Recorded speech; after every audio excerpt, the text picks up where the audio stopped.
wraps as well. It feels like these weeks are going by way too fast. Maybe it's because my team just refuses to win in fantasy football. That feels like the weeks are going by so fast. But 3 weeks are under wraps. We're the only playbook. We're going to talk all about it. I'm Swikar, got Shovit, Shashowt. Another week in the books, guys. How are you guys feeling a week later? Dude, not just another week. What a crazy week, man. Like the Bills, the Chiefs, the Chargers, all these teams that, you thought you knew who they were. You clearly don't know who they were. Yeah, and one of those teams are your fantasy team, my fantasy team, and Swikar's fantasy team. All three of us suffered heartbreaking losses, man. Heartbreaking losses last minute for all three of them. But hey, guess what? We'll just go down as, one big camaraderie ship, and then we'll just come back up stronger.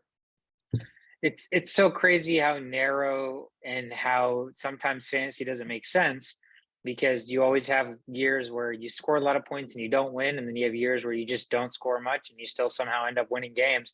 And I was looking at it. I'm 0-3. I'm literally last place in our league right now, and I have 2 less points scored than Shovit, who feels like he's having a great year and is 2-1. Right, so like the outlook is so different, and the difference is merely 2 points. So it's just literally a game of inches. I mean, season's not over, but it is really unfortunate to start 0-3. But who knows? Who knows what'll happen? And it just makes it a little bit more competitive, It's too soon. 0-3, and there's like 10 more weeks left. I think that there's plenty of time for comebacks. Yeah, no, I agree. I definitely think there's plenty of time. It's just, losing the heartbreak of week 2 and then turning right back around and getting the heartbreak of week 3 for me has just been back-to-back very, very devastating losses. And so, it'd be like that. But that is what fantasy football is. It's going to rip your heart out.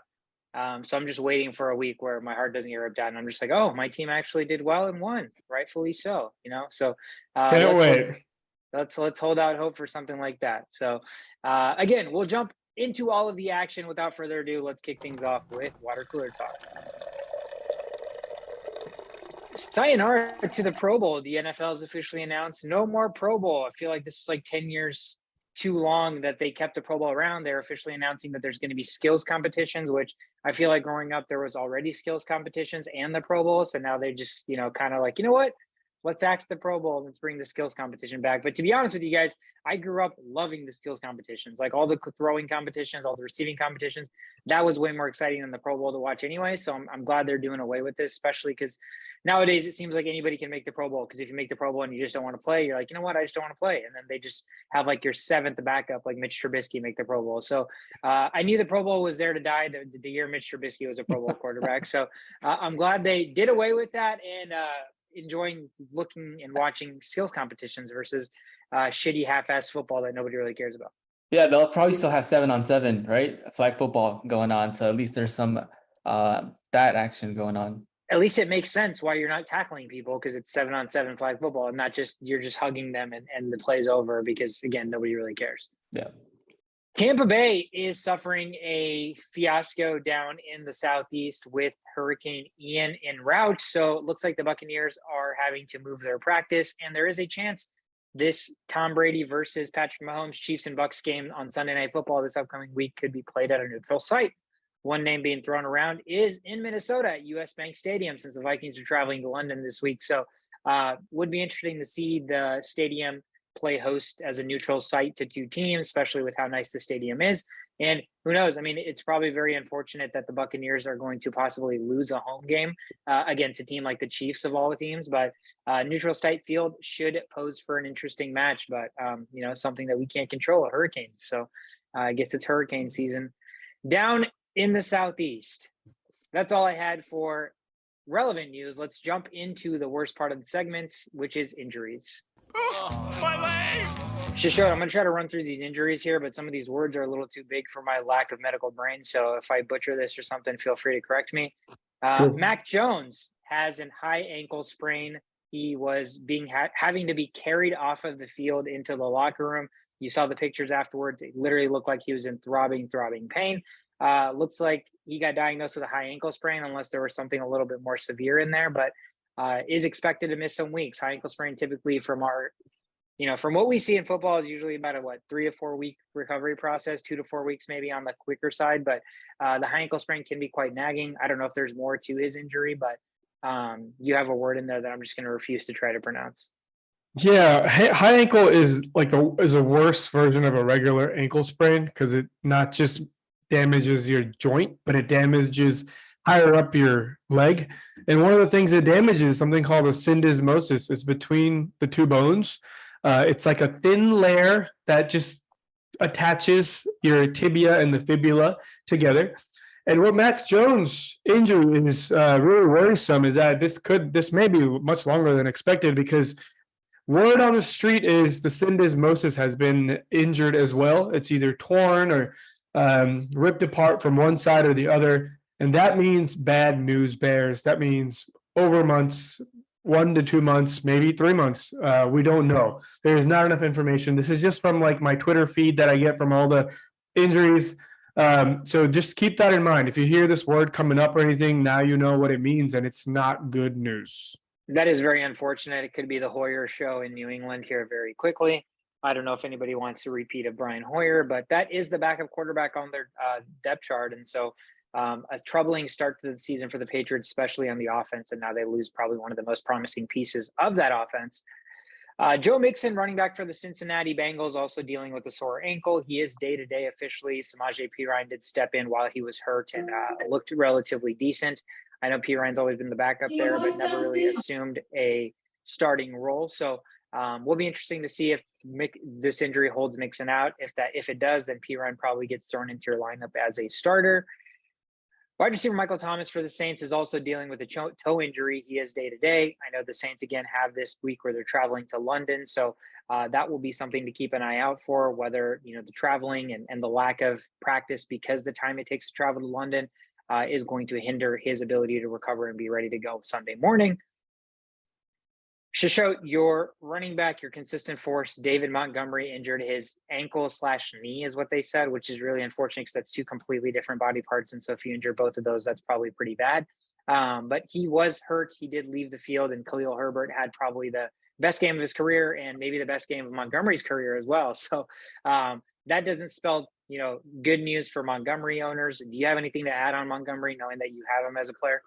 Yeah, turns out there's a really good chance he's going to play this week. And I don't know what that means for Herbert, but it's pretty foolish of them to not try to use Herbert more when he's fully capable, maybe even more than what Montgomery can do, and still try to throw Montgomery out there. I don't know what that means. Maybe from a blocking standpoint, Montgomery's like the greatest of all time. I don't understand, but they're really talking about him playing this week more than not playing this week. So that's it's odd. It's odd as far as waivers go. Now you don't know what to do. You don't want to pick up a player that may not even play. So it's a little weird. It's a very tough situation. I'd wait for a couple more days until make big decisions here. Yeah, and I think, I've been back and forth about the whole waiver thing, right? We talked about it in the past years, whether you want to kind of hold on to your top waiver pick till somebody that's like a can't miss pops up, or it's a long season and, if you need to pick your spots and take your risks, then, that's kind of what the name of the game is.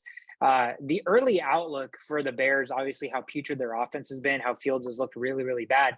The fact that Herbert still was able to produce the way he was on Saturday or on Sunday, and Montgomery hasn't looked insanely amazing the first 3 games. That is something to keep an eye on. I think personally, if it were me, if I still have a decent lineup and I have a waiver pick that I could potentially use on a guy like Khalil Herbert, I still would take that shot just because of how good he looked, just because of how that offense still has nobody there to produce, right? So like you said, if there's a situation where they can use both, they probably will, knowing what they have in Herbert. Herbert seems like he's their best offensive weapon outside of Montgomery right now because that offense has nobody. So I still think if it were me personally, I would risk the waiver spot since it's only 3 weeks in. Chances are other people will claim people and you'll get that waiver claim working in your favor relatively shortly. But Khalil Herbert does, show promise. I know there's been years past where he stepped in when Montgomery's been hurt. He stepped in as a backup and as a spell back, and he's been more than capable. So I don't know if it's finally time or, if it's just the fact that he looks younger, he's got fresher legs and it's making a difference. But I think it's worth, at least picking up or monitoring as the season progresses, not just this week. Chargers wide receiver Jalen Guyton suffers a torn ACL. He is out for season, already dealing with injuries to Keenan Allen, who'd missed the last game, and now Justin Herbert's been hurt. A lot of early injury concerns for the Chargers. Guyton was somebody who was looking to step in, to be the third option maybe for them outside of Williams and Allen, and now he is out for season, so unfortunate for them. Chargers left tackle Rashawn Slater ruptured his bicep, and he is also out for season. So that's very, very unfortunate for a quarterback that is dealing with a broken rib cartilage. So he's going to probably need his blind side and his tackles to be there. And one of the best tackles in the league, Slater, is now out for season. Chargers just don't have a lot of good luck here this week. Joey Bosa injured his groin, and he is day-to-day. So every big name on the Chargers team right now is dealing with some sort of an injury. We already knew about Keenan Allen being hurt, but now you have arguably their best defensive player, their left tackle, their third receiver.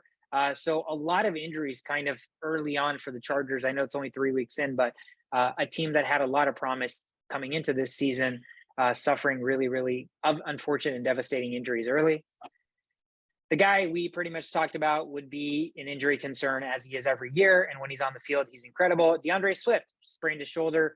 It does look like no surgery is going to be required, but it does sound like he may miss some time. Jamal Williams has always stepped up in his absence and produced as he did last week. So Jamal Williams is probably a guy that if he's not already drafted and picked up in terms of a handcuff, he's probably a guy you're going to look at picking up in waivers. Lions also wide receiver Amon-Ra St. Brown had an ankle injury. He did return from that ankle injury in the game against the Vikings, but it is something that's worth monitoring. I know they're probably going to get Jameson Williams back here shortly. So it could be a situation where you're losing a guy or a guy's banged up and another guy's coming back. And now that we know that Amon-Ra is such a star that he is, it's probably not something that you want to push, especially this early into the season. So it could be something where they sit him for a game or two to get fully recovered, especially because he is typically a slot receiver, and that ankle is pretty important for pivoting. Dalvin Cook is back on the injury report. What else is new? Shoulder dislocation, subluxation. Is that the way you say it? Yeah. Let me just quickly add real quick. So this isn't his first time doing this exact same thing, right? So the anterior shoulder subluxation or dislocation is the most common form of shoulder dislocation. It just means it's kind of out of place and you can pop it back in. You hear a lot about like, oh my God, he popped his shoulder back in and went into play. Oh my God, what a warrior. That's not the case here. This is Dalvin Cook, who's probably not even injured, probably didn't even dislocate his shoulder. He does this all the time. Every time he fumbles, the last 3 times he's fumbled, he hasn't played the next game. And it's like, bro, like, dude, like I play basketball against people like you at the MAC, at UTA in Arlington all the time. Like you get injured once and you sit out because you just lost the ball. Like it's the same thing with Dalvin Cook here. But I don't want to be that guy like to point out a player's injury, but he was sitting on the sideline just chilling, afterwards, like a few minutes afterwards. So yeah, maybe you dislocated your shoulder. If you dislocate your shoulder, that means you can put it back in and you can play. So the fact that he's not playing, he's trying to make it look like it's a little bit more than it really is. And it's just like there's too many parts that aren't adding up. And the only thing that really adds up is Dalvin Cook always fumbles and does not play the next game. So that's all I got here. That's the one constant, right? I mean, as Vikings fans, this is behavior that is not going to, pass our eye test or pass our sniff test, because Xavier Rhodes used to do this exact same thing. Every time he'd get burned on a play, he'd act like he pulled his hamstring. And so you'd feel bad for him getting hurt, but he just let off a really big catch. So it was like the emotional juggle that you have to do. And it's the same thing with Dalvin Cook. Like you said, every single time he fumbles, he's typically acted hurt or gotten hurt allegedly, and then he'll miss a game or two. So he was so confident immediately after the game saying he was going to play next week. That was another red flag in my eyes. I was like, dude, you did something so serious to your shoulder, and you're like, oh no, I'll be out there. I'll be playing. And they said he may play with a sling, but again, it's leaning more towards the fact that like he's fine to play, and they may not play him just because it's a long season. So it may just work into his favor if he misses a game, because then he can claim he actually was hurt a little bit more severely than he actually was. But Vikings fans are absolutely on to you, Dalvin. AJ Green, Mr. Old Man Wonder here. He injured his knee in the second quarter in the game on Sunday for the Cardinals, did not return. Cardinals already dealing with a plethora of injuries on the outside in terms of the weapons. So not good news for them, not good news for Kyler Murray. But that is something to monitor as well, as we're still waiting for Hopkins 6-week suspension to resume or to be over, and then he returns. But AJ Green, another guy for them that's passing or catching passes on the outside, is hurt. Somebody to monitor. And last but not least, last night on Monday Night Football, really, really sad. One of the saddest injuries I think I've watched. Sterling Shepard just jogging down the field on that MetLife turf. All of a sudden, he just holds his knee, and you find out that he tore his ACL and he's out for season. Man, guys, watching that makes me feel so lucky that I have yet to really injure any part of my body playing sports my whole life, because he literally did nothing. He literally was just jogging. Yeah, like half speed even. He was like jogging. He had slowed down his route. He was just jogging, and all of a sudden he's holding onto his knee. No contact. Obviously, we know that non-contact injuries are the scariest, but this one was just one of those where literally it wasn't like he was running a route and pivoting and like his knee buckled or anything like that. He was just jogging, no contact with anybody. And then he was in probably what looked like one of the most excruciating pains that anybody could ever go through. And so unfortunate for him, he's had trouble staying healthy the past several years. And I think next year is the final year of his contract with the Giants. So I don't know what the future holds for a guy like that. Retire. Yeah. Call it a career, Shepard. Call it a career before you ruin other fantasy players' days by dropping passes that could potentially win them games. Call it a career. You did really well. Thank you for your service. Yeah. At this point, again, you're hurt more than you're healthy. You're suffering really, really bad injuries like that when nothing is happening. You're not even getting hit. So that might be a sign that it is time to call it a career for Sterling Shepard. That's it for injuries, guys. Let's jump into the rundown. Let's kick things off with the Texans at the Bears here. Chicago was favored at home by 2.5 points. They did cover the spread very narrowly in a 23-20 final victory over 39 cash.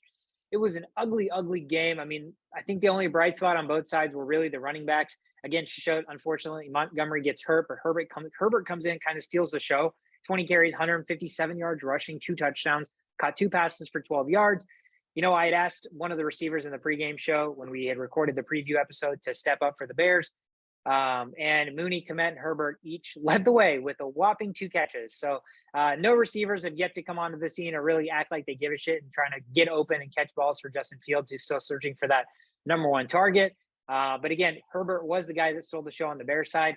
Nice to see the running back Dameon Pierce on the other side finally get 20 carries in his third, I guess, official week of work. 20 carries, 80 yards, and a touchdown. Also, what was encouraging is he caught 2 balls for 21 yards. I know a lot has been talked about Rex Burkhead coming in on passing downs and all catching opportunities, but the more Pierce can show that he can catch the football out of the backfield, I think the more looks he's going to get. He's the young guy. He's the guy with potential. We already, again, know what Rex Burkhead is. So happy for Pierce to actually see some production. And honestly, my biggest takeaway is it time to start worrying about Justin Fields? Is this guy just not very good?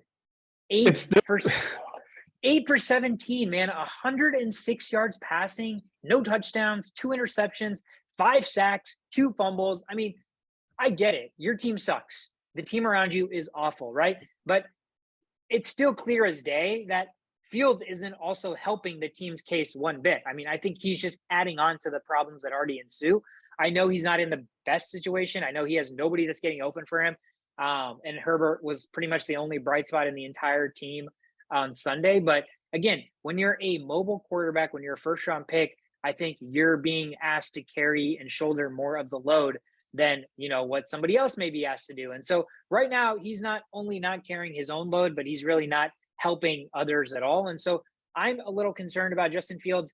I don't know where you guys are at. Again, I know his receiving core is just putrid, but do you guys have a level of concern here with Justin Fields? Just, you know, the numbers, you know, can be bad, but the product is also god awful when you're watching it. Yeah, I mean, fantasy-wise, I'm definitely concerned. And I had to pick between Justin Fields and Tom Brady, and both of those guys have not been producing. And I went with Tom Brady. I was like, he's a GOAT. I'm going to go with him, even though Justin Fields can produce like on the run game.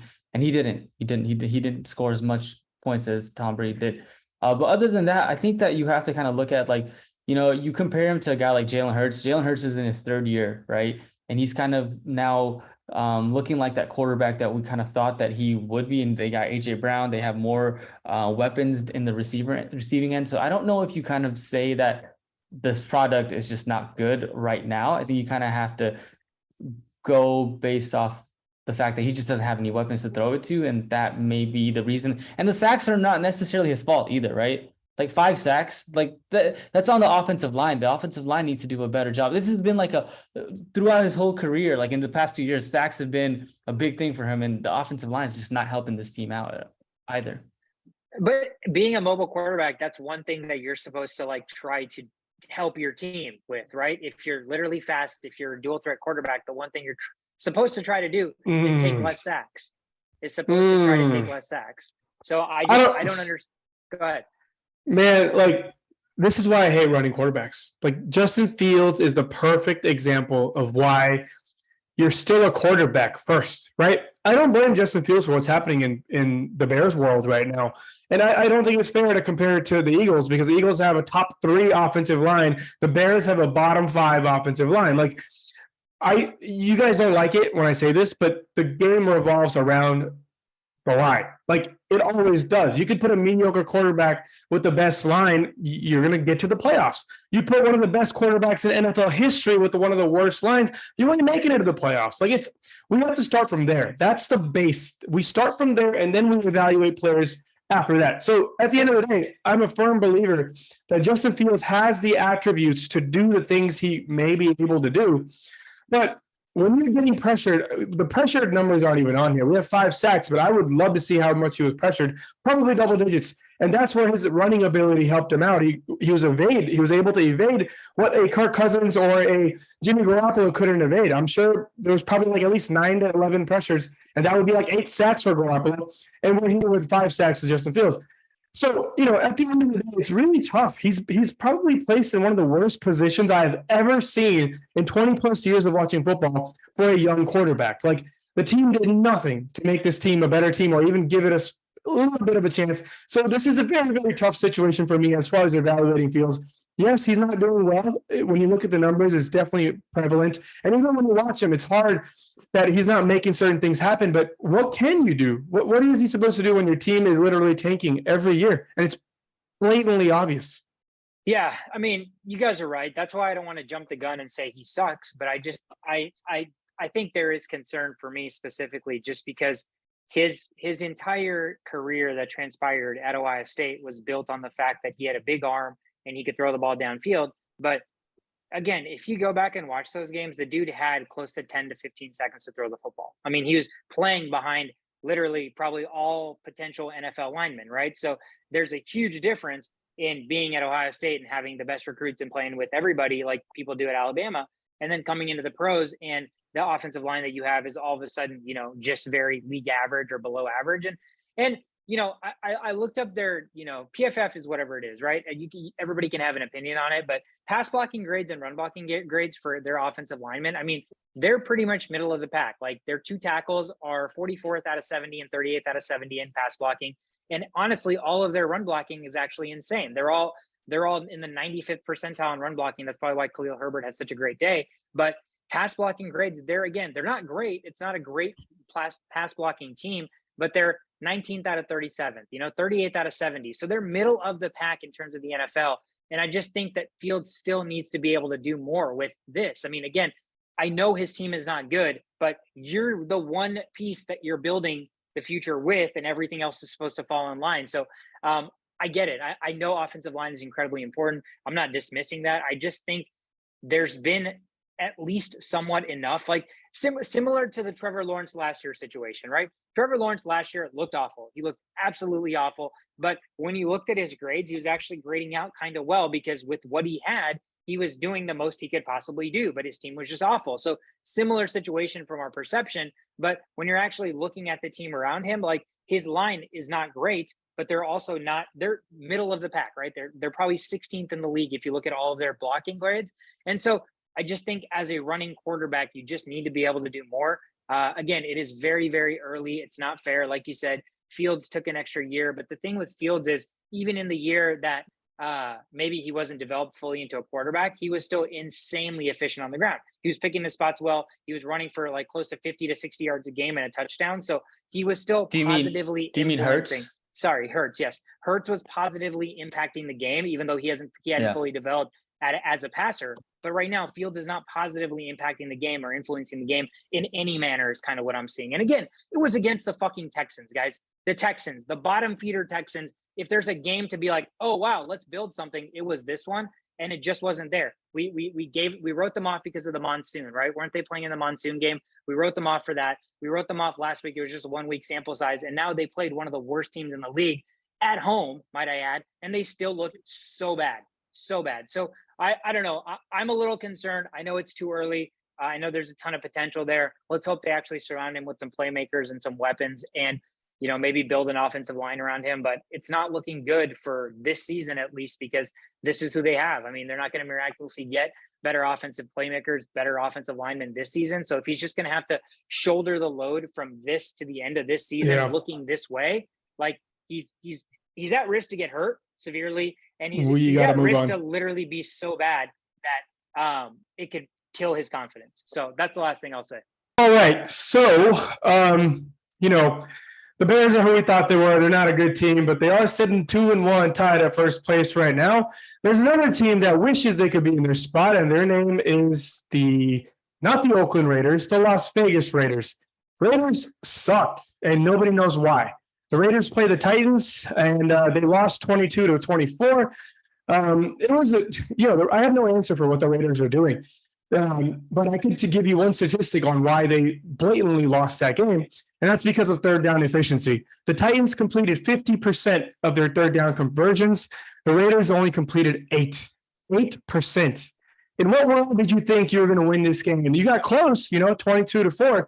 But but if we look at all the numbers, throughout history, a team that converts 8% of their third down, the 8% of third down efficiency, basically, you will not win this game. So that's the cards they dealt it when they tried to not make those plays happen on third down. It didn't help. They didn't have their slot guy, Renfro. But however, they did find a new and up-and-coming receiver, Mac Hollins. I'm not sure if I'm going to use this name daily moving forward because, the targets are still going to Adams, Waller, Jacobs, and every once in a while players come out and do these type of things, i.e. Kadarius Toney.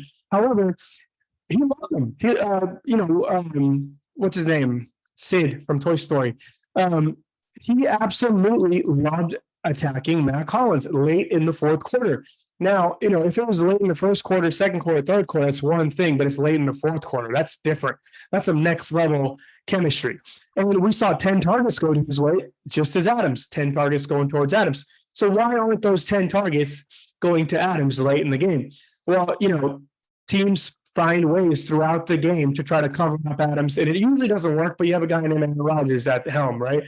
Well, with Derek Carr, this does not seem to be the case. I was fully confident that Adams would put up similar numbers, at least more targets with coming to the Raiders world.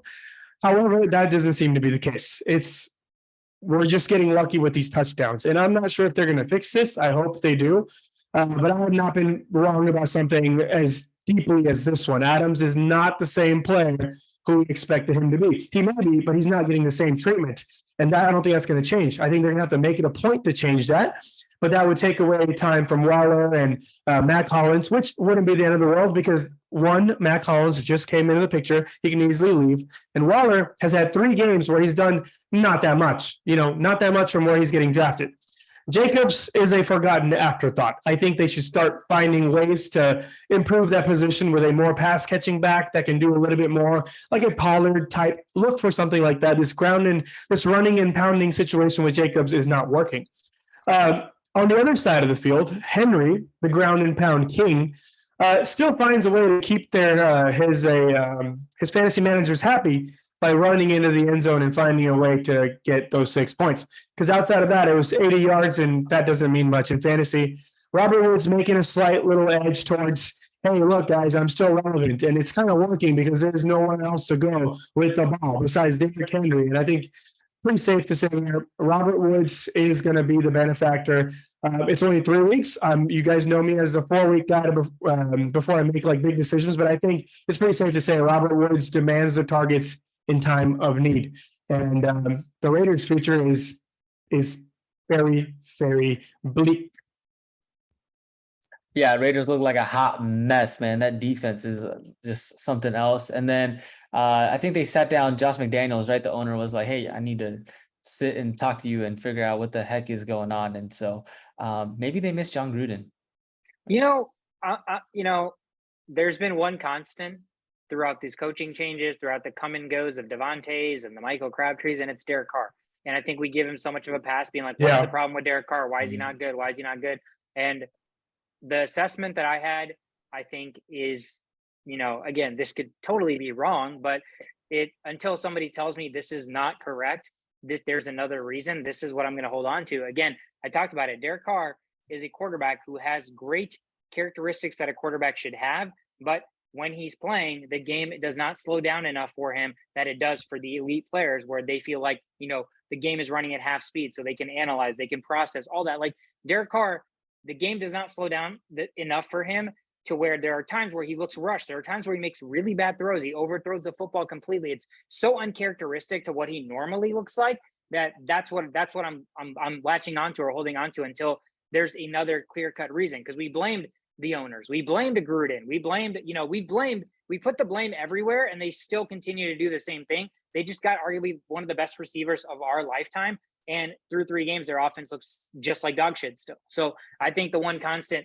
here is Derek Carr. Maybe it's the offensive line. Again, when the quarterback doesn't succeed, I know offensive line has a lot to do with it. So is he just not getting the same level of blocking that he should get? I don't know if that's the case. So right now, the only thing that I can point to is Derek Carr is the problem. Yeah, and another thing of note is Adams was visibly frustrated both of the last 2 games. When his I think it was like his grandparents and some family members that came into the game, he walked out of the press conference area before it even began because he didn't want to deal with the conversation. So like he was very, very angry that he didn't get the treatment, and he had a similar persona this most recent game, even though he had 10 targets. So he's actually, you can tell. You don't need to know about the offensive line. You don't need to know about the Grudens. You can tell from that one simple gesture, if you're willing to look hard enough, that the problem is Derek Carr. Like when a wide receiver like this is upset, where the finger's getting pointed, right? Back to where the balls are coming from. And I think now it's pretty clear cut. Our analysis of this Derek Carr enigma, he gets everything he wants, but he can't deliver. And the finger has to get pointed right back at him. All right, so next up, we have an exciting game where the Kansas City Chiefs lost to the Indianapolis Colts. And like we said, don't trust the Kansas City line. It was -5.5. And sure enough, they were not able to get that in their favor. So Colts did get that +5.5. The under came through at sorry, let me start over.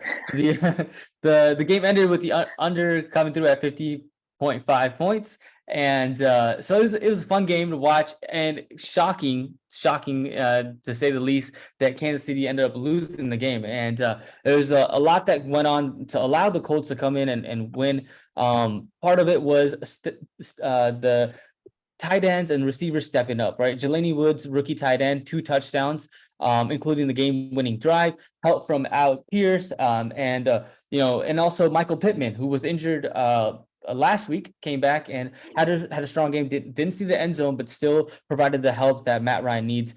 And the Chiefs offense, I was trying to think about this. Like, you really don't know what the Chiefs offense really is right now. They've got a lot of tight ends. They've got Kelsey. They've got Juju, and Hardman, guys like that, and Sky Moore. But how do they really function? Or how are they going to function on a week-to-week basis? It's still to be seen. And I think that the Colts were able to exploit some of this in terms of not blitzing, right? Because they didn't blitz as much, they were able to cover more of their tight ends and the receivers, and that allowed the Kansas City not to score as much. So it was just a fortuitous event for the Colts that they ended up winning the game. I think there was a penalty that was called at the end of the game. I can't remember, that allowed the drive to keep going, and that allowed them to win again. But not to say the Colts are any team that anyone needs to be worried about. They have their own set of issues that they need to figure out in terms of their offensive line, Matt Ryan, right? It seems like if Matt Ryan gets hit, then he's gonna fumble the ball. He had a fumble last game, and they still came out to win. Lucky for them. But this offensive line isn't as good as they were last year, so they definitely need to work on getting that working on that in order to be competent in this league. But I think the Chiefs just lost this one 9 times out of 10. They're going to win this game, but the Colts got the better end of them this game. I seem to recall last episode somebody had said that this was an early season trap. That even though the Colts haven't won a game, even though the Chiefs look so good, don't be so fooled by this line. Weird how the NFL works, man. It is weird how the NFL works. But even despite the Colts not doing their formula where it's like Jonathan Taylor running it for 30 times for 150 yards and 2 touchdowns, like he didn't have another subpar game, I would say, as a Jonathan Taylor owner. They were still able to win. So I think that means something. But you're right. Matt Ryan, Shovit, does look like a guy that right now he does not like to get hit, because when he's getting hit, he's absolutely like completely crumbling and he's losing the football a lot. So it's just reminding me of an older Carson Wentz. It's like I watched Carson Wentz from last year, still on the same team, just aged 10 years. So it's just, he lost the one thing that he had that isn't necessarily even a good thing, like his weird athleticism that leads to turnovers. He also lost that. So now he's just leading to turnovers, but based on just like lack of athleticism. So it's just like watching Carson Wentz as like an old shriveled up man. That's what I'm kind of watching the Colts as. That takes us to another upset. The Buffalo Bills were traveling to Miami to take on the Dolphins. Miami at home as 5.5-point underdogs. They cover the spread. They win outright. I took the over, but the under came in. The Buffalo Bills' demise in their secondary, I think was the difference here. A lot to be said. I mean, we talked about Poyer and Hyde. Neither of them played. Dane Jackson didn't play because of that scary injury. Tre'Davious White was out. They were unloading a first-round rookie corner in Kaiir Elam, a sixth-round rookie corner, and then a sixth-round rookie corner that was from last year, right? So altogether, they had a total of like 0 NFL actual experience. So not like the Dolphins totally gashed them throwing the football or anything like that, but I think the Dolphins were able to do enough on the defensive end to stop the run, to make this completely Josh Allen throwing or bust, where you're not really going to see Josh Allen have 63 pass attempts very often in a game that was close, right? It wasn't a game where they were down like completely from the beginning and all they had to do is throw, but it's a little concerning to see that they did not run the football very well or at all. Josh Allen had to throw the ball 63 times. Tua got concussed and it looked really, really bad, but he somehow came back into the game with, which when I saw the concussion, I was 100% set that he was out for the game. So I'm very, very shocked that dude got cleared concussion protocol at halftime and came back in because he was having trouble just standing. So I don't really know what to make of all that, but nonetheless, he comes back, he grinds it out. Dolphins defense, did a really good job of playing too deep and taking away all the deep stuff. That's why Singletary led the way with like 9 catches, because all Allen was able to do is dump the ball off. But I think, again, this goes to show that even though it was ugly, the Dolphins ended up winning a game against a Buffalo Bills team that I think a lot of Dolphins fans were expecting them to lose.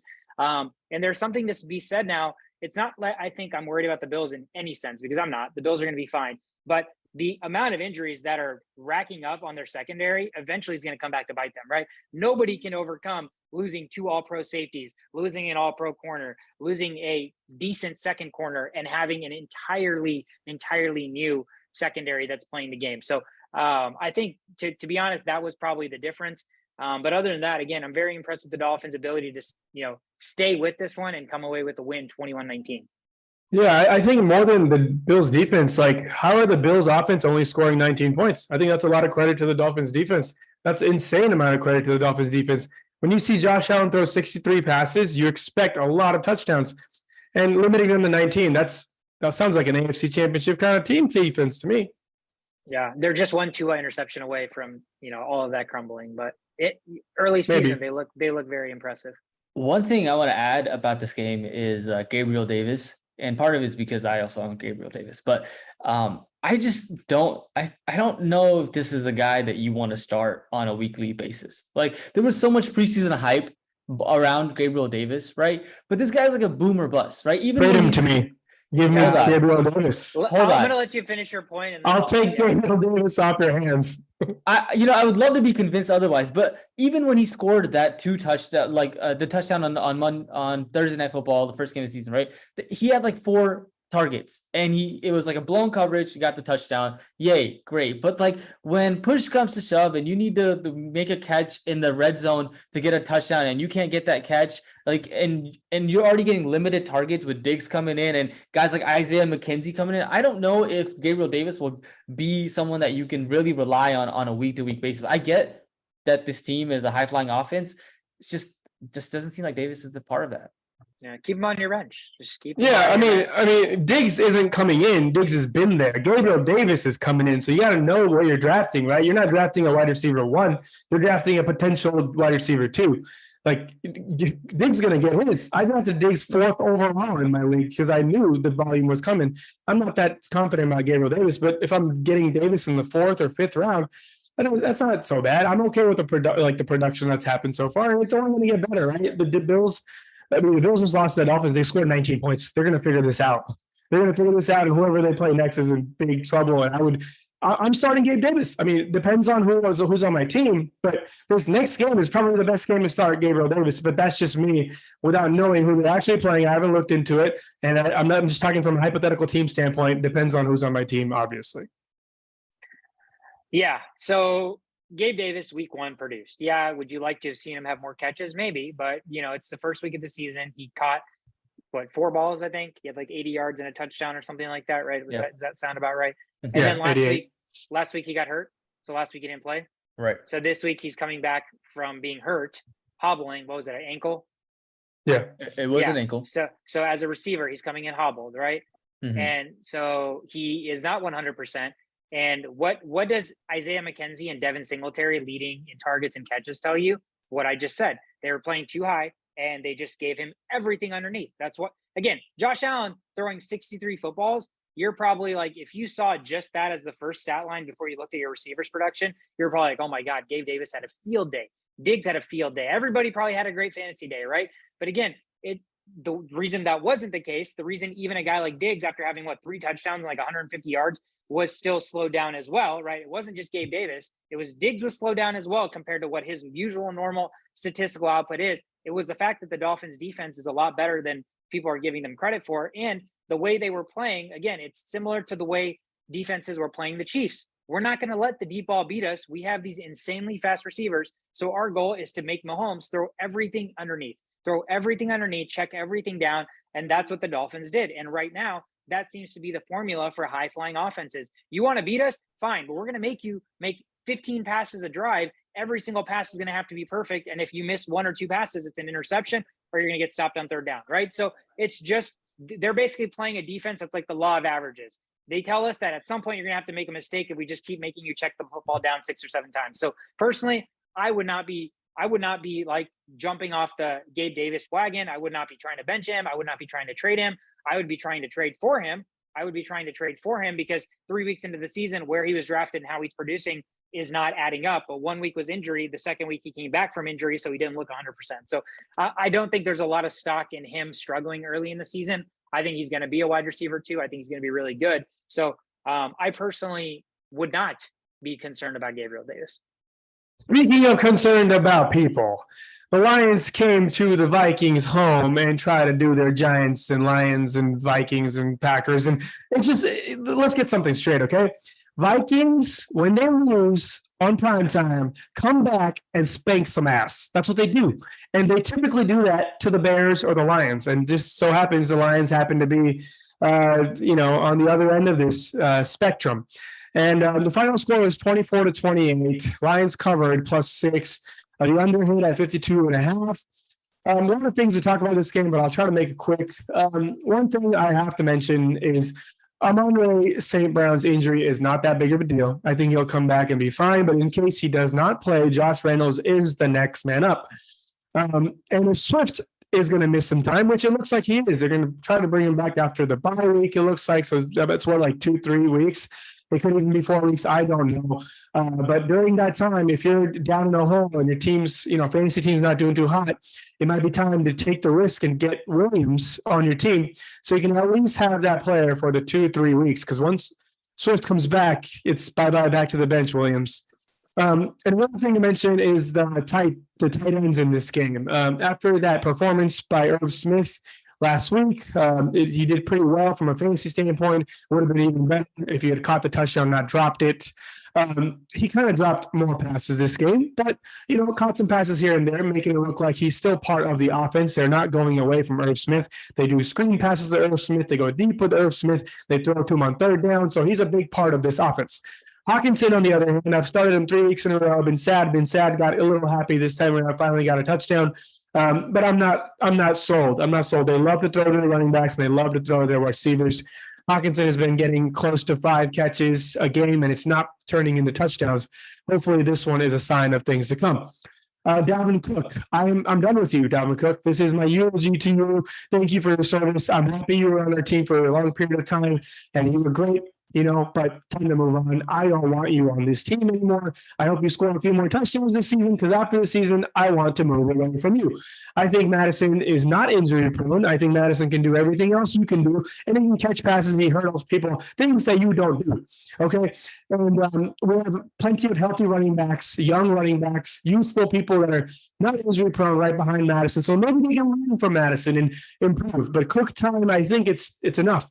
From a fantasy owner perspective, they're all tired of you. From a Vikings fan perspective, thank you for those long touchdowns. They're just not happening anymore. And it's time to move on. Here we come.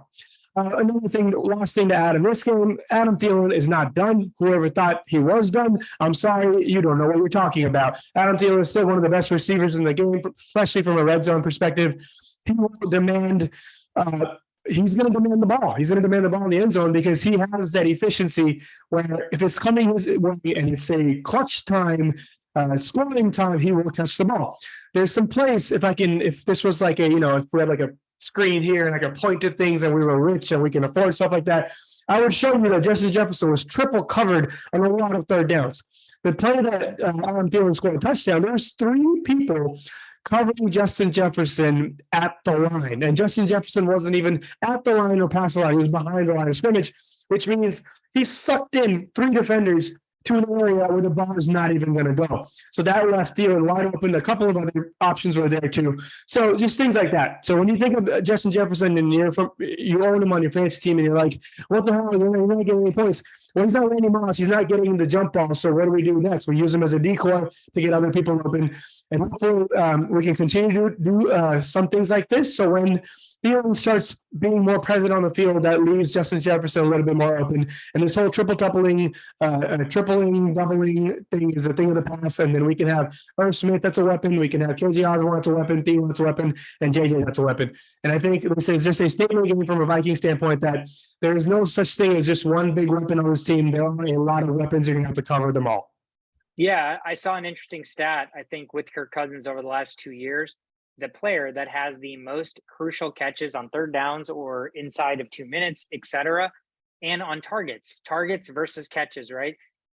Adam Thielen was number 3, Justin Jefferson was number 2, and KJ Osborne was number 1. So KJ Osborne, Mr. Third Down, Mr. Clutch, Mr.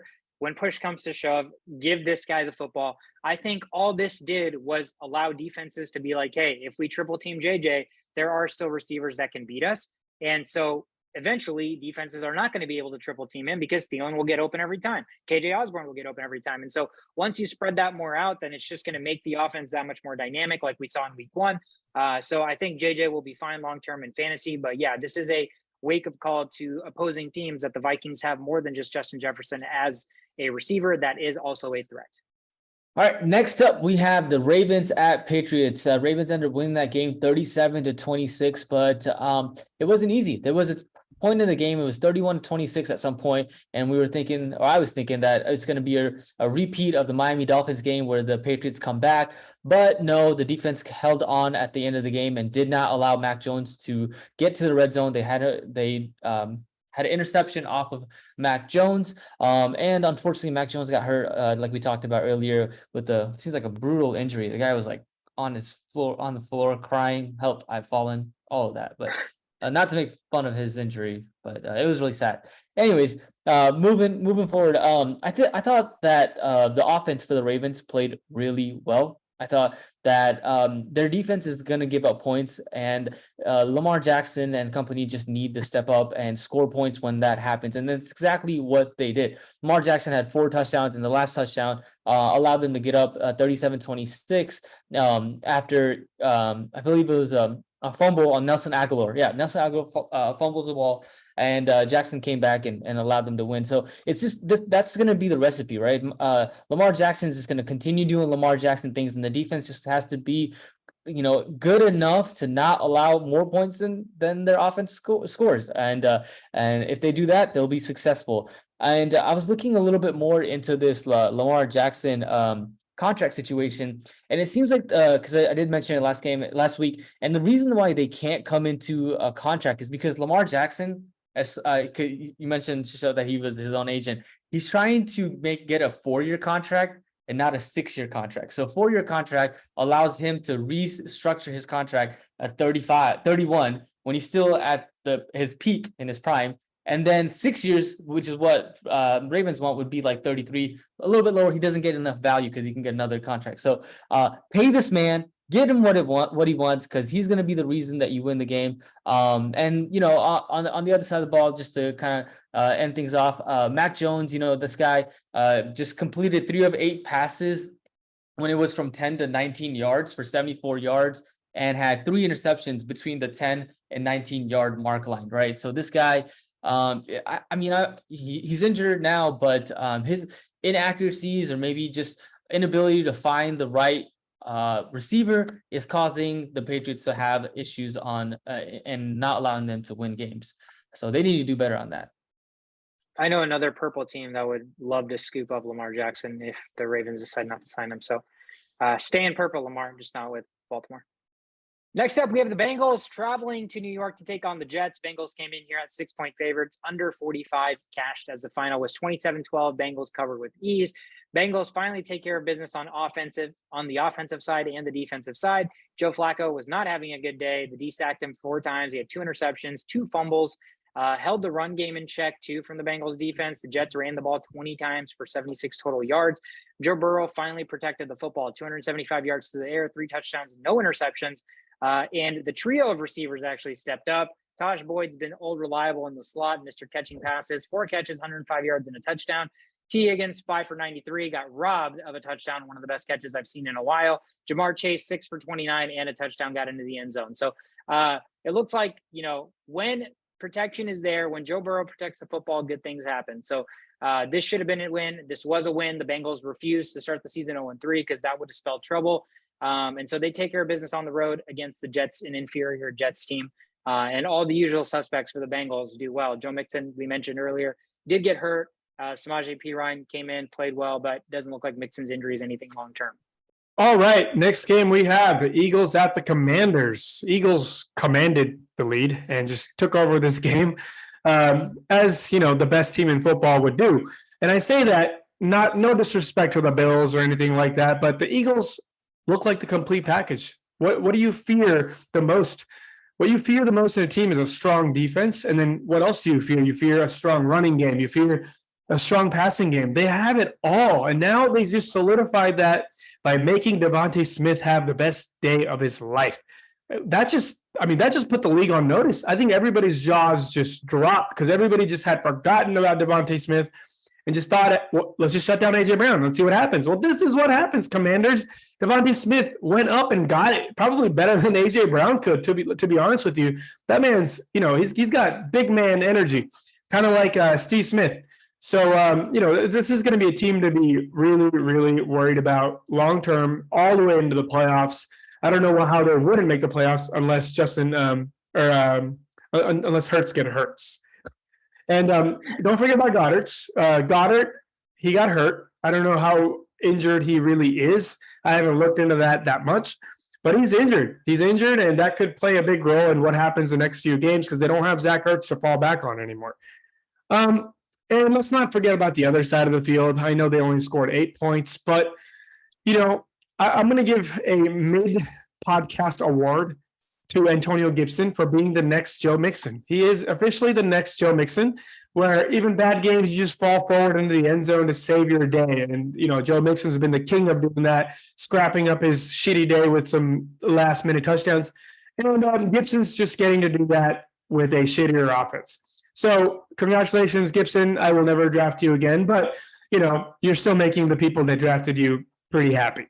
And what does this mean for the future? Well, Commanders, it was nice to enjoy that first few games, but I think the Carson Wentz roller coaster is one of the most intense roller coasters to ride in football. And I wouldn't recommend anybody else get back on this. I think it's safe to drop him in your fantasy leagues and pursue something more consistent, because the ups and downs of this roller coaster may either give you a win or it could just completely shatter you in situations where you would have probably won anyways with your typical starter. Yeah, he's definitely a matchup-based guy you want to start. Obviously, last week against an inferior defense, and he picked them apart. This week against a team that is legit and their defense looks amazing, he could not do a single thing on offense. So he's definitely kind of a pick your poison if you're streaming a quarterback. Goddard did have a shin injury, and he left the game briefly, but he did come back. So I don't know that it's anything long-term or severe, but it's still, from a fantasy outlook perspective with the target share now, if Devontae Smith can start to garner more targets the way he did this game, and AJ Brown's going to get his, Goddard's fantasy value does slightly diminish there, but still as the number one tight end in a team that seems like the most complete football team in the league right now, you're probably deploying him most weeks than not. Next game, Saints at Panthers. Panthers come up with a win on that game, 22-14. Carolina gets the betting points at 2.5. And the reason for the win for the Panthers is very simple. It's their defense, right? Panthers defense had a strip on Kamara that led to a touchdown and a field goal block on Lutz. Will Lutz? Yeah, Will Lutz. Lutz. Is it Lutz? Yeah. Lutz. Had a field goal block on Lutz, and that caused them to, not get points on the board. And all in all, I think that's really the reason why they won. Something to think about as far as the Saints go. Jameis Winston has yet to throw a touchdown this year, and he's been targeting his receivers. He's got Michael Thomas, he's got Jarvis Landry, he's got Chris Olave, who just continues to get targets and yards. But that don't mean shit because it doesn't get you to the red zone. So huge concern on the Saints offensive side. I just thought Jameis Winston was like a polarizing player that can get you a lot of points and then also not get you a lot of points with interceptions. But you're not seeing any of those any points from Jameis Winston, and so that offense has to be in shambles. It's crazy because Saints ended up with 426 yards, total yards in the game, and the Panthers only had 293. But, it's a game of turnovers, and the strip on Kamara, the field goal block allows you to win that game. And Panthers defense, stood up strong and came out on top. This is what I wanted to see from the Panthers defense. I was wondering why their defense wasn't as good as they should be. Now, granted, I think the minute you see 3 games in, Jameis Winston has no touchdown passes, I think that back is really, really bothering him because, again, he's a slinger. He's a gunslinger. Even if he threw 4 interceptions, he'd still be slinging the ball. So the fact that he hasn't thrown a touchdown pass yet, I think that back is an issue. I don't know if there's a legitimate concern to replace him till he gets hurt or till he gets fully healthy. But, Andy Dalton is there. Andy Dalton is the classic, coming to steal your job if you're a subpar quarterback kind of guy. So I think Andy Dalton would be more than capable of doing the job as long as their offensive line holds up. So they could have to come into a situation where they make a tough decision. Like, Jameis, you're not 100%, and you at 50% or 60% is maybe worse, probably worse than Andy Dalton at 100%. So definitely something to think about as the Saints travel to London and take on the Vikings here. Big upset on the board. The Jacksonville Jaguars traveled to Los Angeles to take on the Chargers. Justin Herbert, you can never doubt this man's courage. He decides that he's going to play. He plays through this, cracked rib cartilage or whatever the heck it is. And, he definitely looked like he was hurt, but I think it was still I don't know. Like I was teetering between the fact that like I was like, man, this is pretty impressive. This guy's on the field, but also, man, you're really hurt, and there's really not a lot happening for the offense today. So at what point are you going to get benched? They ended up being down 38-10. That's the final score. Jaguars win the game outright as 7-point dogs and the over 47 hits. But I don't know what you guys make of him still being on the field for that last drive where they were down 28 points, where there really didn't seem like a reason he should have been playing still, with how much, with how in pain he was. So I thought that was a little bit questionable, but the run game, absolutely non-existent for the Chargers. Eckler owners probably can't be happy when your, third or fourth overall pick has 4 carries for 5 yards. You're probably going to be like, well, what the hell, man? I think the 8 catches for 48 yards salvaged his fantasy day, at least to some extent. But Palmer had 6 catches for 99 yards. Mike Williams, 1 catch for 15 yards, was a touchdown. That salvaged his awful day. But the Chargers offense as a whole was just putrid.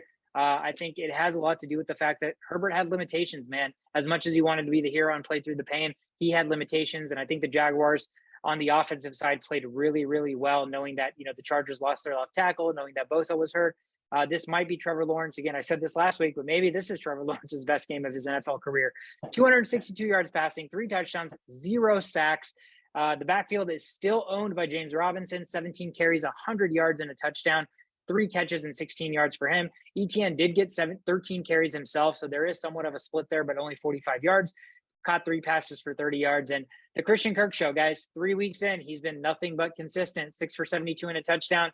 Zay Jones sighting, 10 for 85 and a touchdown. And Marvin Jones, the Jones Bros, 4 catches, 33 yards and a touchdown. So Jaguars, all of a sudden, looking kind of decent. I'm very excited about kind of how Trevor Lawrence looks. It's nice to see some weapons actually step up for him. Nice to see him actually get a healthy running back in James Robinson back, who looks phenomenal, and the complement back in Etienne. So a lot to like from Jaguars country. I think, not to make a ton of this on the Chargers side. I know their injuries are piling up, but it's all really going to start with Justin Herbert's health.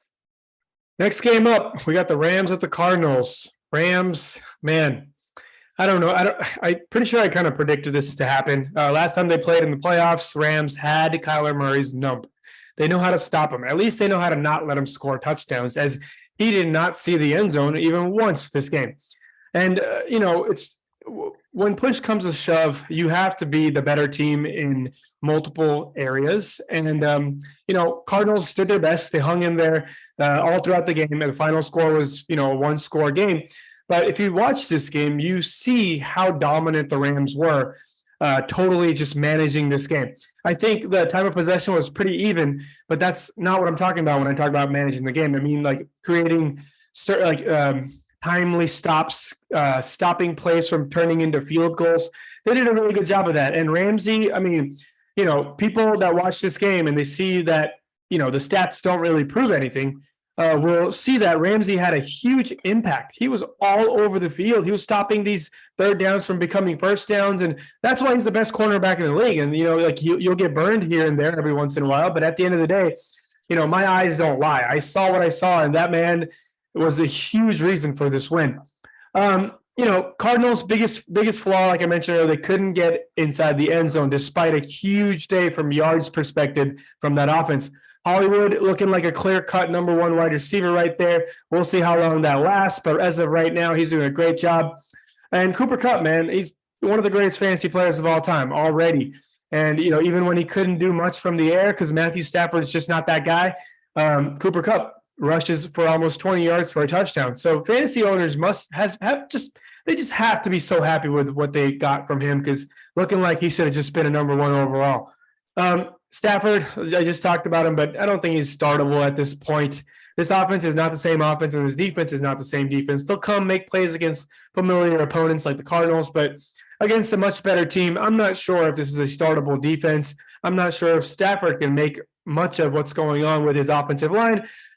He just needs time to throw like a lot of the quarterbacks in the league, and he's not getting that. And Stafford is not who he is. He's playing like a Lions Stafford right now, and he's just really lucky that there's players out there that are just not like his familiar Lions players that are doing a lot of the work, and they're giving him the win.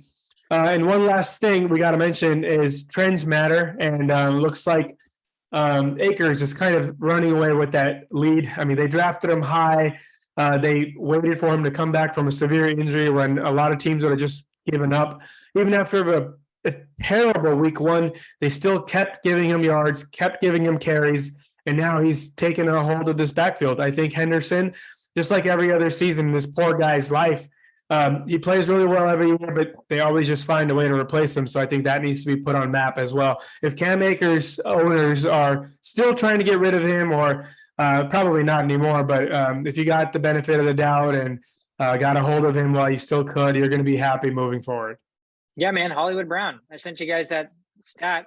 I'm on that train because I got him on my bench, and he has not dropped a pass. The problem that Hollywood Brown had, if he fixes it, there's a reason the dude took so many targets from Lamar Jackson. I mean, he doesn't have a problem running routes. He doesn't have a problem getting open. He's fast.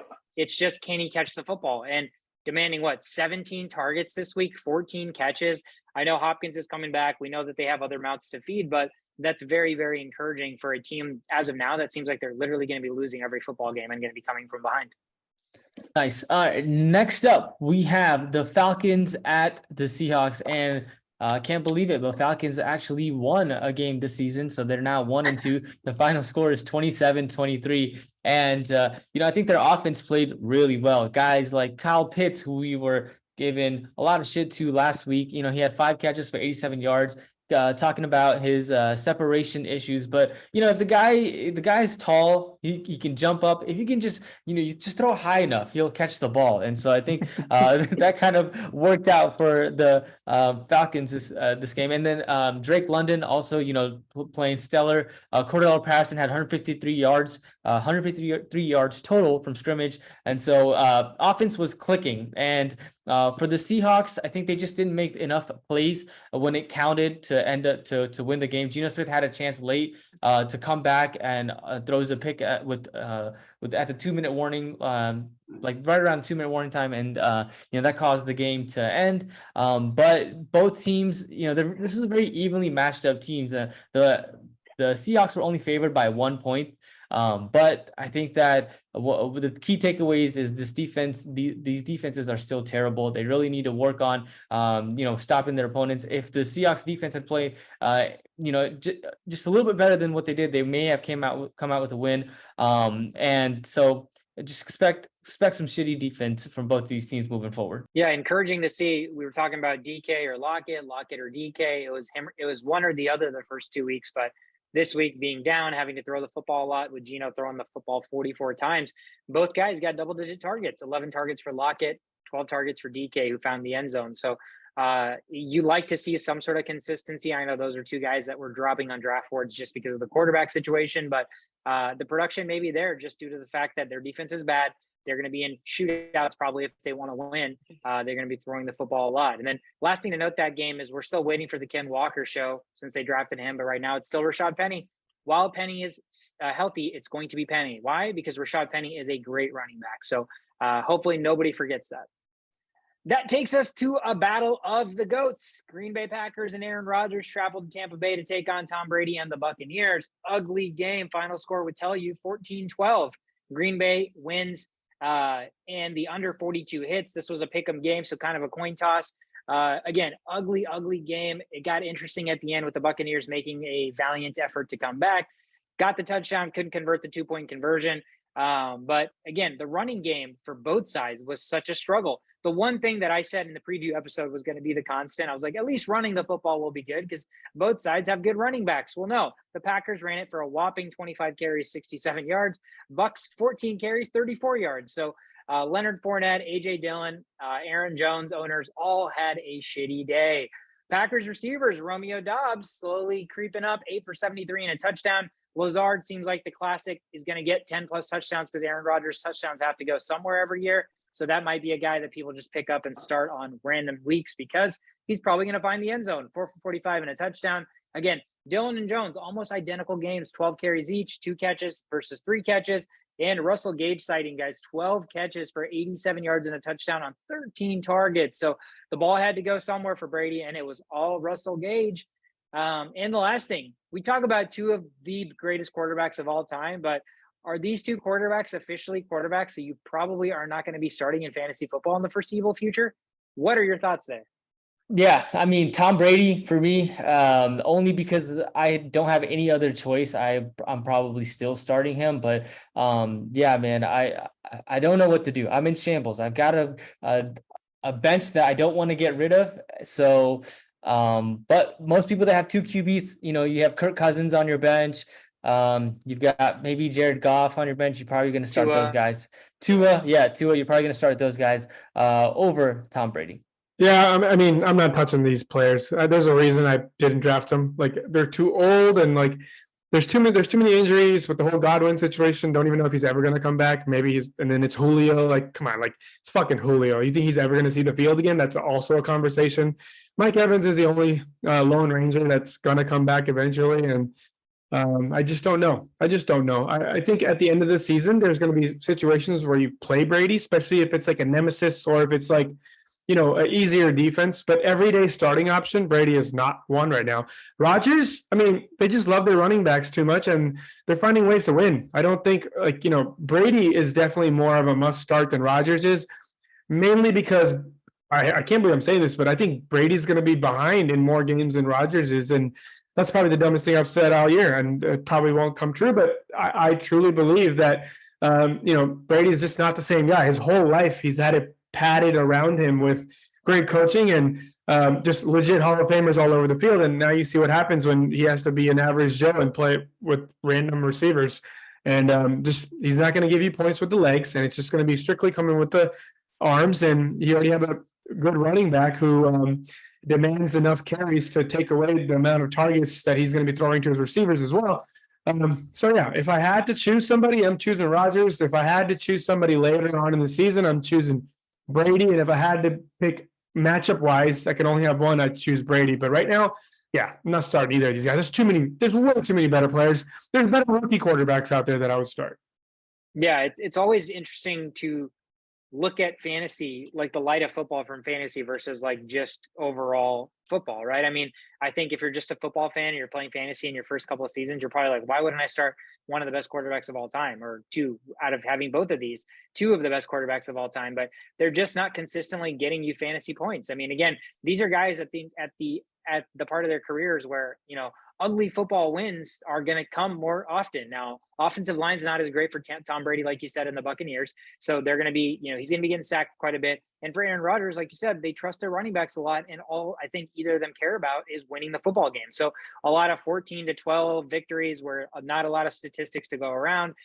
Could be kind of the apparent of the Broncos in 2015, where Manning's statistics were god awful as a quarterback, but the defense and the rest of the team kind of carried the way. Yeah, I mean, whether or not to start Tom Brady is not the hard part. I think it's whether to drop him or not. That's going to be the harder decision, especially if you have like a bench that you don't want to get rid of.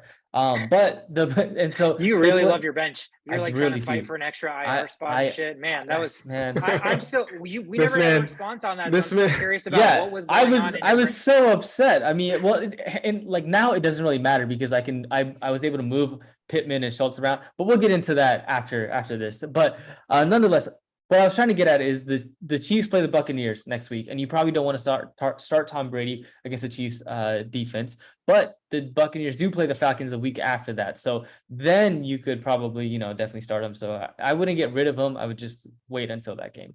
It's just the fear that against really inferior teams, it could just be the Leonard Fournette show, right? They could just literally run the ball 30 to 40 times with Leonard Fournette. And again, they could win the game. It could look great. But the fantasy output from a fantasy points perspective may still not be there, at least not consistent enough. And then you're going to second guess yourself because he's the GOAT, right? And so you're like, I'm going to give him the benefit of the doubt, kind of like I did when I picked the Buccaneers to beat the Packers this week when both of you guys picked the Packers. So kudos to you guys. But it was one of those situations, right? So you don't want to fall into that trap when you're picking your fantasy lineup, being like you said, this week it worked out for you because you started Brady over Fields. But Fields has way more fantasy upside, right? Just because he can run and get the points that Brady will probably get all game right now. So it's definitely going to be something that's going to warrant debate for the rest of the season. When Godwin and Evans come back, this may be a different narrative, though. Yeah, 100%. The second last game we're going to talk about today is a Sunday night football game between the 49ers and the Broncos. Wow. Man, primetime games have been so shitty. They have been, and I think we need to like recalibrate how the rest of the season goes as far as like putting the right teams up there. I think we need to stop putting Russell Wilson up there. I think we need to like just put him away from primetime games. Let's let him have his shitty ass games where he just comes from behind late in the games and tries to make things happen. Let the fans of Broncos country watch that, because we're not liking this from fantasy perspective.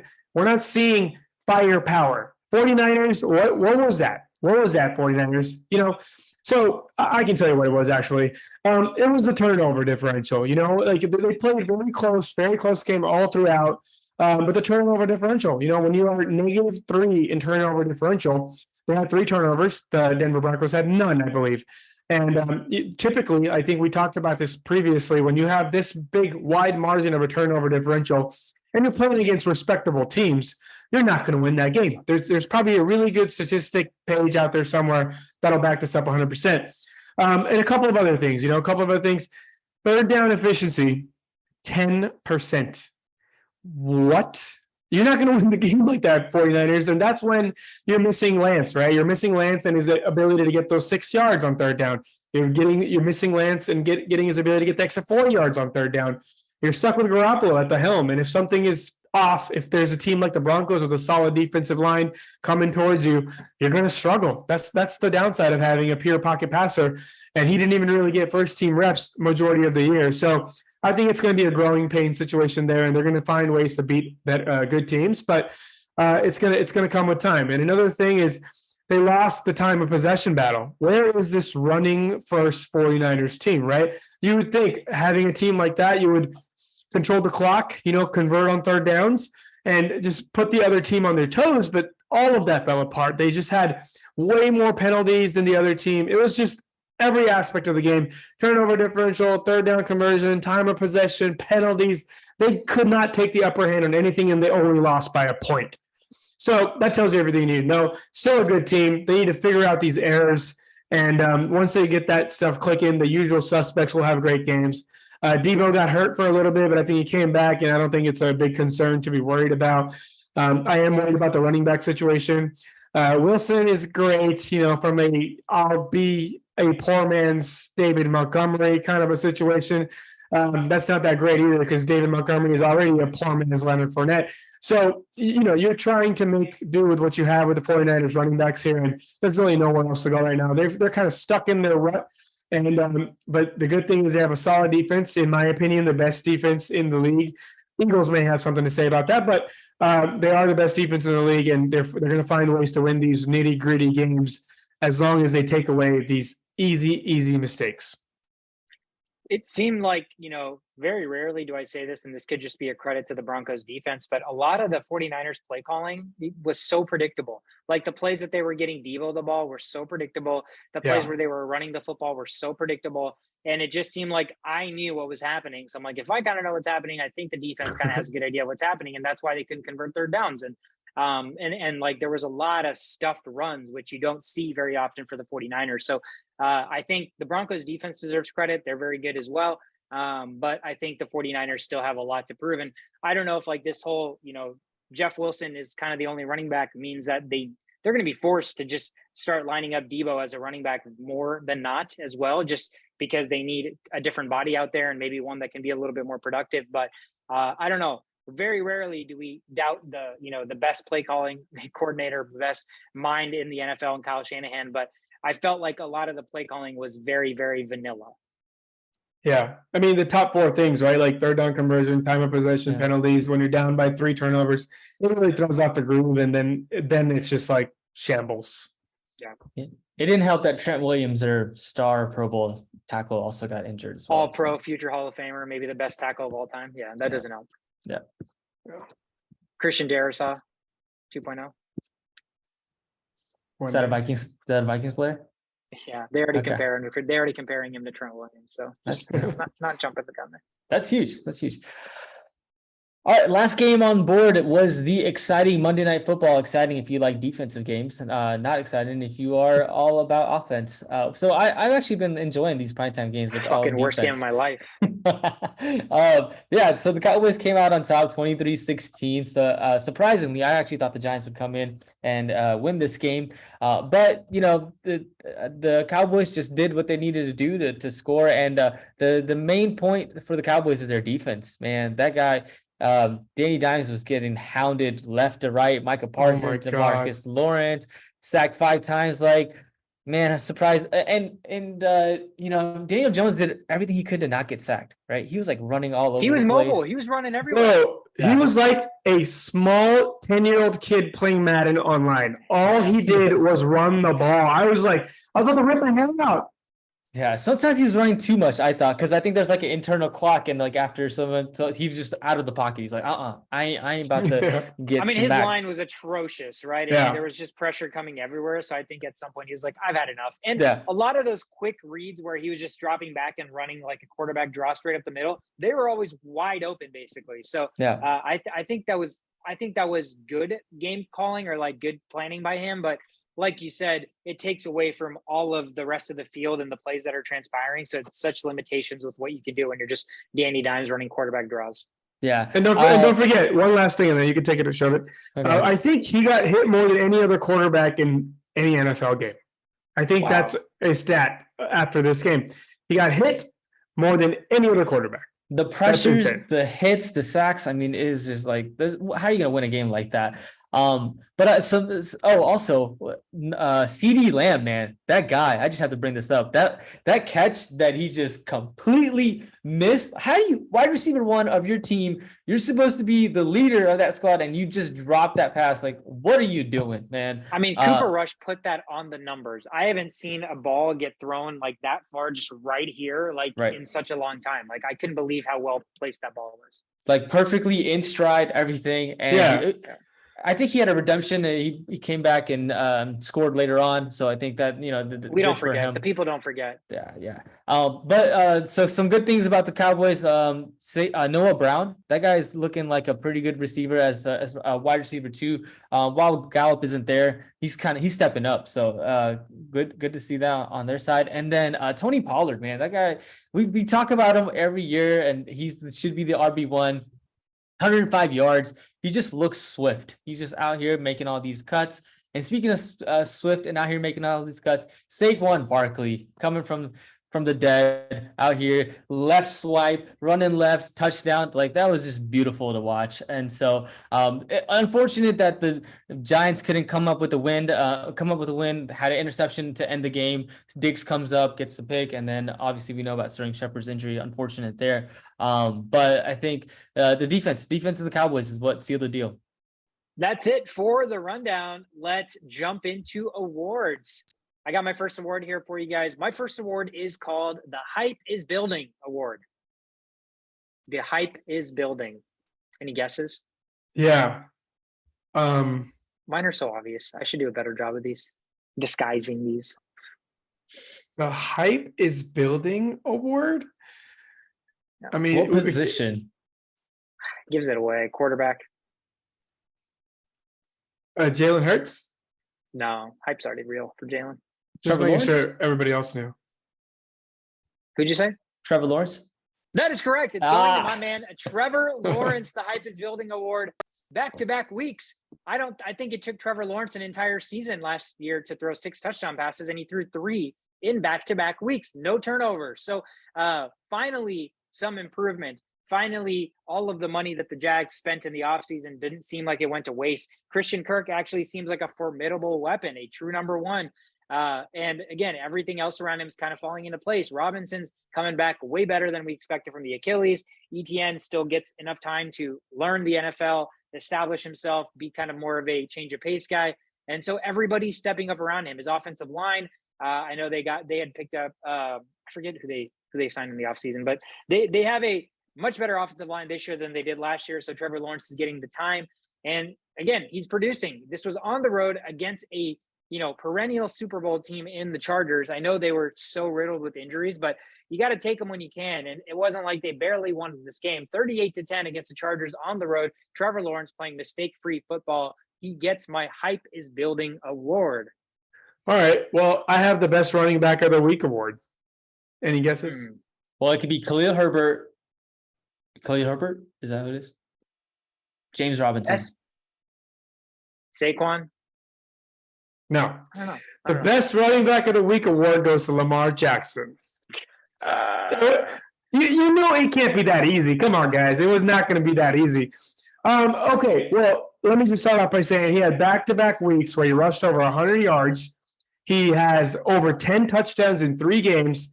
This man is the man. Like, this is the man, and then there's every other man. Maybe Jalen Hurts is up there somewhere, but I see weakness in everybody's game. There's always a weakness in everybody's game.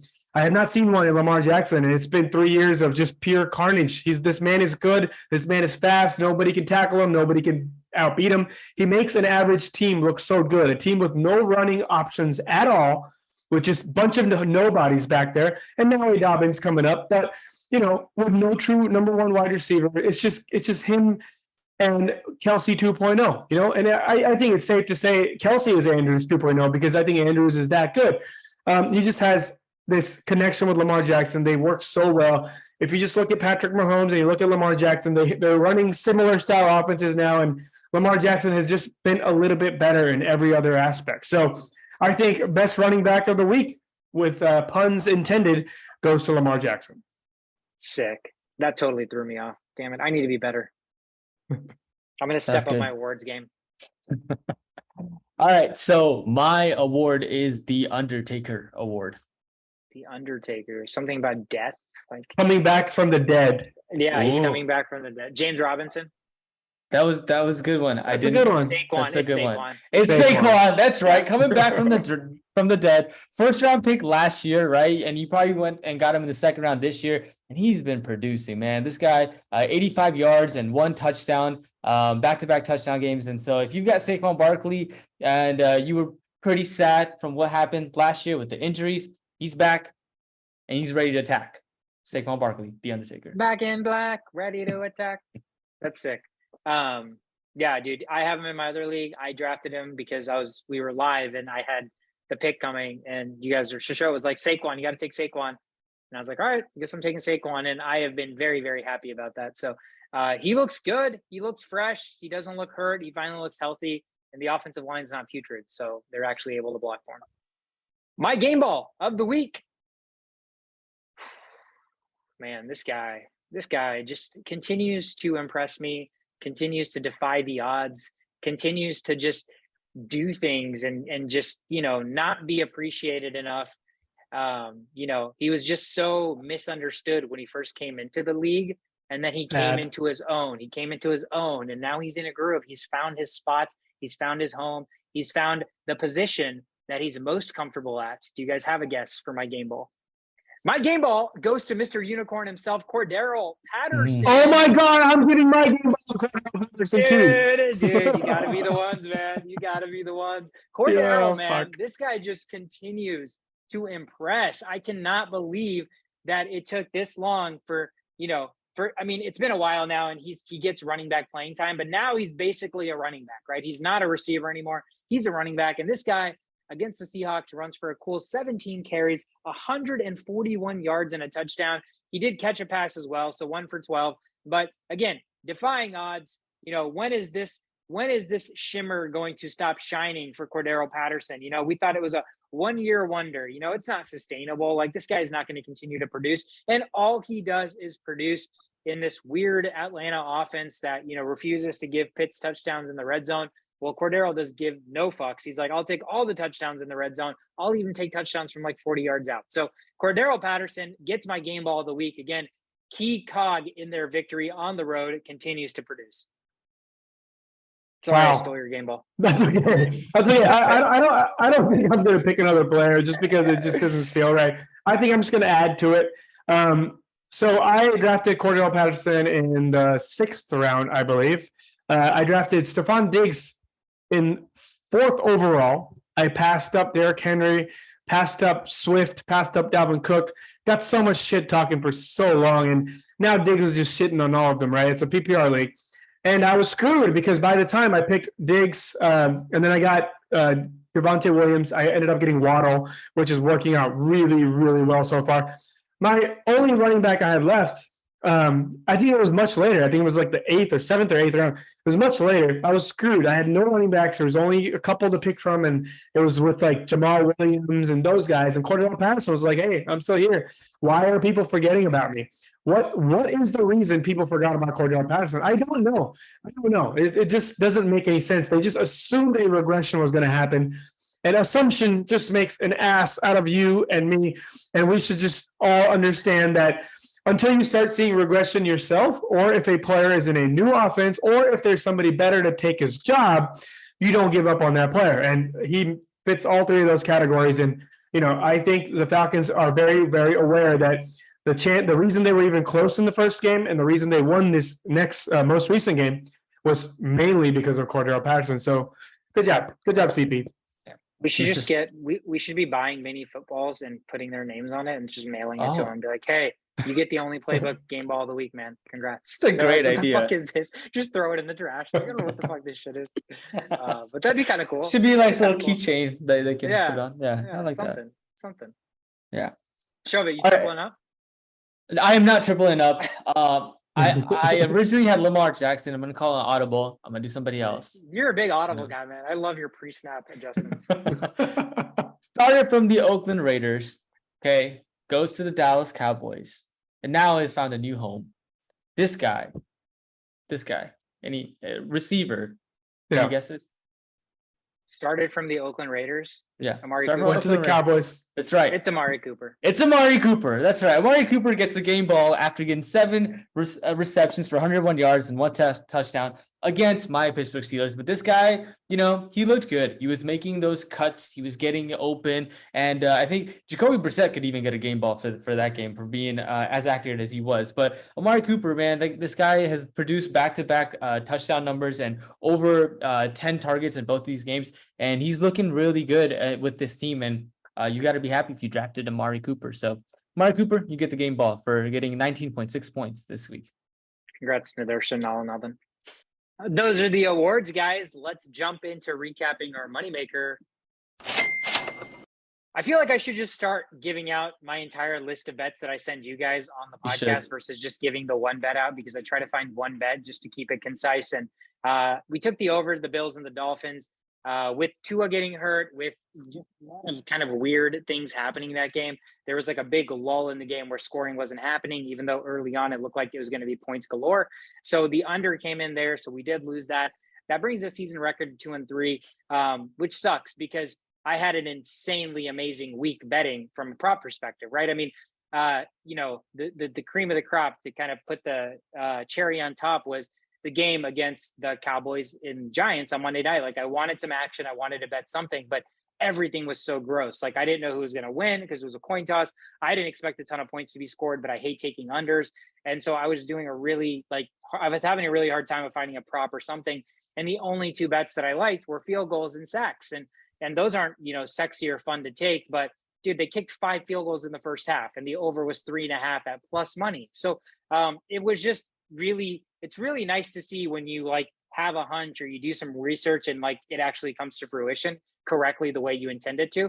And the sacks thing, man, I mean, I thought there was a point where 4.5 sacks, I was expecting the Cowboys to get maybe 3 and the Giants would need to get the other 2. But dude, that Cowboys defensive line should be on sack watch all season. They might break the record. You might be taking over on sacks in every game they play, especially if they're playing against a subpar offensive line. But the pressure that team generated alone, both those bets hit. So overall, I had a fantastic betting week, but the one bet we gave out on the podcast did unfortunately lose. So I'm going to make some mid-season adjustments. It's only 3 weeks into the season, and I'm going to start I think we may just scrap Moneymaker segment altogether on the podcast because I like waiting for the prop bets at the last minute to bet on them with the most up-to-date line. So I may just start tweeting it out at Only Playbook. So if you guys follow us on Twitter, we'll have all the bets there. If I do find a bet or a line that I like Sunday that, I have to give out, then I may continue to give it out on the podcast. But it's worked out better for me just picking props and waiting till Sunday to figure out kind of what I want to bet on versus early week. So unfortunately, again, moneymaker goes down with the Bills, Dolphins under cashing versus the over, but we'll adjust, guys. I'll continue to give out plays, and I think we will turn the tides on the season and make some money before the season is up. Yeah, I mean, you sent us that list, and like what I really liked about it is like, betting, you don't put everything in. When you're investing, you don't put everything into one stock, right? And you've got a different units that you have, 1 unit or 2 unit, 3 unit, but based on what you're confident about. So I wouldn't sell yourself short. I thought that those bets were phenomenal. But if you're just gonna have one bet, it's it's tough to just consistently get that. But I think the list and options worked out well for you. Yeah, I mean, again, I don't think Vegas, like, when we talk about betting and like I bet like college basketball or college football or something college related, there are teams that play that Vegas could care less about, right? Like FCS teams, like Division I, but like in one of the shittiest conferences, and so they play on like Wednesday night when nobody really cares. And a lot of times I like betting on those games because the lines aren't as bad. Like I like taking a lot of those overs because I feel like Vegas spends less time analyzing lines for like really shitty games versus like marquee matchups.